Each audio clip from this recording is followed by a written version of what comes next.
Saya tidak yakin Moeldoko seberani itu tanpa keringan atau gedipan dari lurah kita itu. Tolong itu cepat ya, dilepas dari jabatan KSP itu ya, supaya tidak mengotori rezim Jokowi itu.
Dan terus terang peristiwa Moeldoko, ya saya nggak mencampuri partai lain ya, tapi saya khusus Moeldoko saja ini kan sesuatu yang luar biasa.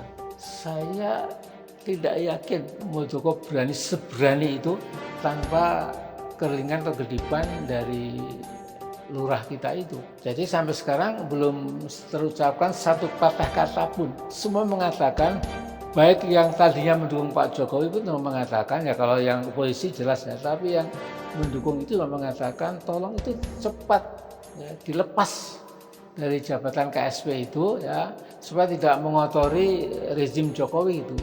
Tetapi saya kira kalau seseorang dengan eksistensi sudah sangat dekat itu sudah saling menutup, saling dukung gitu ya, sehingga kalau satu jatuh temannya juga akan jatuh. Jadi ini memang dilema politik dan moral yang luar biasa.